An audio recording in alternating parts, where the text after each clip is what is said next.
नमस्कार। आज हम एक बहुत ही दिलचस्प प्राचीन कथा की गहराइयों में उतर रहे हैं। जी बिल्कुल। हमारे पास जो स्रोत हैं वो शिव, विष्णु, राम और सती, इनके आपसी रिश्तों और उनकी लीलाओं की एक खास कहानी बताते हैं। हाँ, एक बहुत ही अनोखी कहानी है ये। तो आज हमारा मकसद है इस कथा के जो मुख्य बिंदु हैं उन्हें समझना, जैसे कैसे शिवजी ने विष्णु जी को एक महत्वपूर्ण पद दिया, फिर राम जी ने सती को अपना क्या परिचय दिया, हाँ और फिर सती के मन में जो एक शक पैदा हुआ उसका नतीजा क्या निकला। बिल्कुल, चलिए इस कहानी की परतों को खोलते हैं। हाँ बिल्कुल। और ये कथा सिर्फ घटनाओं का जिक्र नहीं है, ये देवताओं के बीच के जो समीकरण है ना, हाँ। उनके संकल्प, उनके काम और फिर उन कामों के जो गहरे नतीजे होते हैं उन पर भी रोशनी डालती है। अच्छा। इसमें भक्ति है, शक्ति है, लीला है और कर्मों का फल, सबका एक अद्भुत संगम है। तो कहानी शुरू होती है शिवजी के एक बड़े आयोजन से।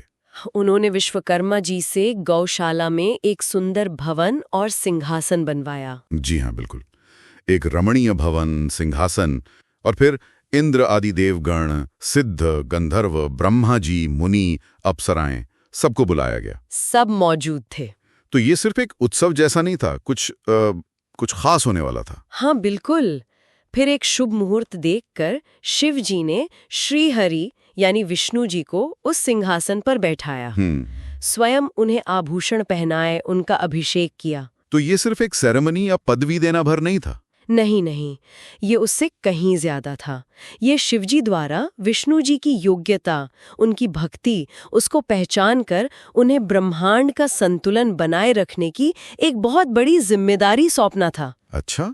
मतलब अपना वो ऐश्वर्य देना था जो दूसरों के पास था ही नहीं। और जो वरदान दिए वो भी तो कमाल के थे। लोकों का कर्ता, पालक, संहारक होने का वरदान। हाँ, और अजय होने का भी, यहाँ तक कि शिवजी से भी पराजित ना होने का। ये बात थोड़ी सी चौंकाती है ना? हाँ, सुनने में थोड़ी अजीब लग सकती है, पर ये शिवजी की विष्णु जी के प्रति जो गहरी प्रीति थी ना, हाँ। और अपनी ही बनाई हुई व्यवस्था के लिए जो सम्मान था वो दिखाता है। अच्छा।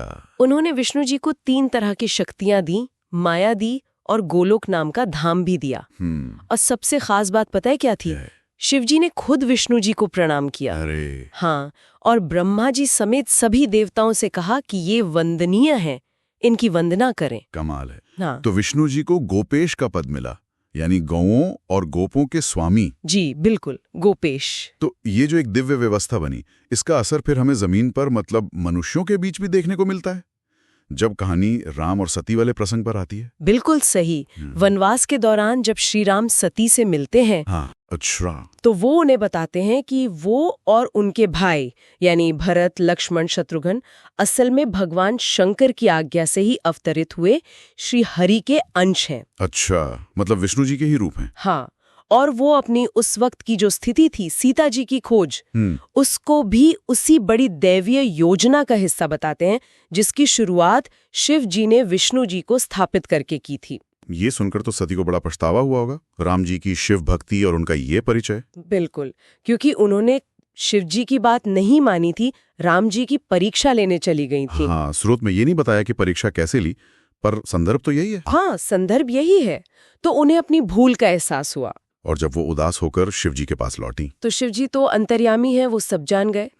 और यही कहानी में एक बहुत अहम मोड़ आता है। सती ने क्योंकि उनकी आज्ञा नहीं मानी थी और राम जी के प्रति एक तरह से अनुचित भाव रखा था, परीक्षा लेने का। हाँ। इस वजह से शिवजी मन ही मन सती का त्याग कर देते हैं। मन ही मन त्याग, इसका क्या मतलब है ठीक से?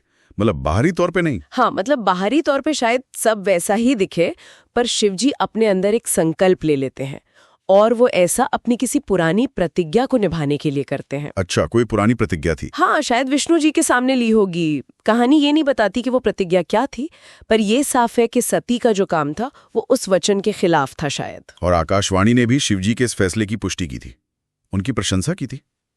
जी हाँ। सती के लिए तो ये बहुत ही दुख की बात रही होगी। निस्संदेह वो बहुत दुखी हुई।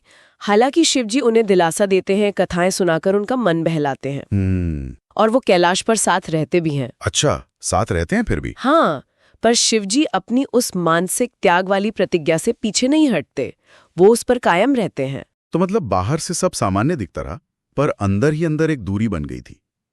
ये तो बड़ा रहस्यमयी है। बिल्कुल, यही तो लीला है। कहानी के आखिर में ये भी कहा गया है कि शिव और सती तो वाणी और अर्थ की तरह हैं, हमेशा जुड़े हुए। हाँ, नित्य संयुक्त। उनका वियोग हो ही नहीं सकता। तो ये जो कुछ भी हुआ, ये उनकी लीला का एक हिस्सा था, जिसका असली रहस्य कोई नहीं जानता। कोई नहीं जानता। वो अपनी इच्छा से खेलते हैं, लीलाएं करते हैं। तो इस पूरी चर्चा से हमने ये समझा कि कैसे शिव और विष्णु के बीच एक गहरा, सम्मान वाला और बड़ा ही अनोखा रिश्ता है। हाँ, शिवजी खुद विष्णु जी को सबसे ऊंचा स्थान दे रहे हैं। हाँ, और कैसे राम जी का अवतार भी इसी दिव्य योजना से जुड़ा हुआ है। बिल्कुल। और हमने ये भी देखा कि कैसे एक पल का संदेह या एक कर्म कितना गहरा असर डाल सकता है। जैसे सती जी के साथ हुआ। हाँ, उससे शिव और सती के बीच एक लीला वियोग जैसी स्थिति बन गई, जबकि वो हमेशा से एक हैं। के कार्य, उनके वचन, उनकी लीलाएं, क्या वो हमेशा सीधी साधी होती हैं जैसी दिखती हैं? या उनके पीछे कुछ ऐसे गहरे छिपे हुए मतलब होते हैं जिन्हें शायद हम अपनी मानवीय बुद्धि से पूरी तरह कभी समझ ही न पाएं? बिल्कुल, ये एक बड़ा प्रश्न है। तो इस पर विचार जरूर कीजिएगा।